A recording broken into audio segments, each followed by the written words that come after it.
computers. Science. But do you know what is even better? Computer science. Most of you here probably use a computer almost every day, but I bet you didn't know the science behind them. Computer science is the study of engineering and the creation of computers and code. You can use computers for study, you can use them for writing, you can research on the internet, or you can just use them for fun. The first invention we will tell you about is the DE. Charles Babbage was believed to invent the first computer in 1821, called the difference engine. The difference engine allowed people to do complicated math problems in one day that would normally take a week to do. The first computer was larger than a couch and eventually evolved into the computer we have today. The invention we'll talk about is the Z1. The Z1 was an early computer, although it was more of a calculator. It was invented by Conrad Suze in 1938, and it was built in the living room of his parents' apartment. It was a 22-bit floating point adder plus subtractor with multiplication by repeated addition and division by repeated subtraction. It had thin metal strips and or cylinders as components and had the clock frequency of 1 hertz. It was very unstable and very unreliable, but it started Mikey, I can't see your face at all. revolution that changed. The invention that we will be talking about is Fortran. Fortran stands for Formula Translating System. It was the very first easy-to-access computer language. It was used to get to the core of the computer and create codes and web pages. It was made by an inventor named John W. Backus, who had the idea for Fortran in 1953. He worked with a team of programmers and published it in 1957. Although Fortran was a lot more difficult to use than HTML, it was very efficient in that time, which shows how much we've evolved since 1957. Is that it? You can end it. Next invention that we'll talk about is how the computer mouse has shaped our lives. People use the mouse in a lot of things like computers, laptops, and games. But who was the person who built the mouse? Do you use the mouse to do stuff on the computer? Or you can think Douglas Engelbart. Douglas Engelbart was an American inventor, engineer, and computer and internet pioneer. And he built the mouse with the assistance of Bill English.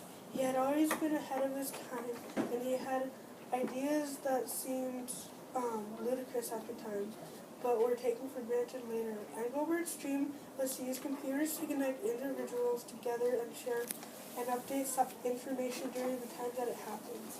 He combined this idea of collaborative software with his experience of reader slave interpreting, and with the ideas that he got from the Atlantic Monthly articles. The mouse consisted of 2 metal wheels. The rotation of the wheel translated it in motion along one axis. A wood top that is bigger than the mouse used today and had a small button on the top right corner. The original mouse had a front cord, but they quickly moved that out of the way. Today, users can use the mouse to click on icons, point to things, and things would be so much different if you didn't use a mouse. For example, you would have to use punch cards, you wouldn't be able to click on things, and lastly, point at things, which would be a lot harder to do because there are a lot of codes. That's how the mouse has shaped our lives. Go. So, 150 years after the invention of the difference engine, there was the invention of the Apple Lisa that was made by Apple. It had the power to make a dent in the history of the computer, but unfortunately it was really destined to live a life of failure. Why exactly? Well, a famous quote tells it all. It was a great machine, we just couldn't sell any. The reason why this computer is important is because it was the first commercial computer to have a GUI. What is exactly a GUI? It is a way for humans like us to talk with a computer and for it to talk back to us. For example, we can open windows and menus which can be manipulated by a mouse. A fun fact is the Lisa and Apple Lisa is actually the name of one of Steve Jobs' daughters. but it actually stood for Local Integrated Software Architecture.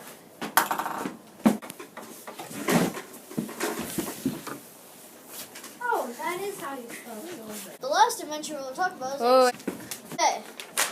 the last invention we will talk about is HTML.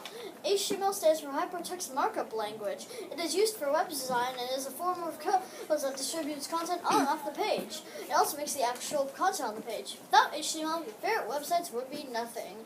It was invented by a physicist named Tim Berners-Lee, who had the idea in 1980 and it was published in 1990. Before HTML was invented, the only way to interact with the computer was the GUI. But the GUI was only in one computer, and that was the Apple Lisa. So without the invention of the GUI, there would be no such thing as HTML. HTML is a coding language that inspired many other new or more efficient coding systems. Without HTML, the amount of codes and level of efficiency would not be nearly as good. Glow.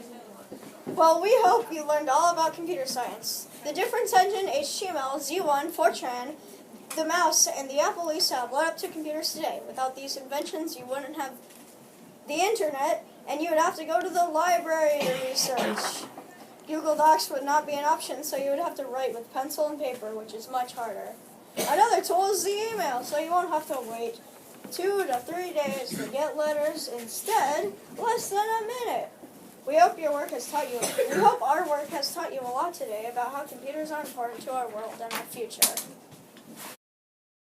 Yeah.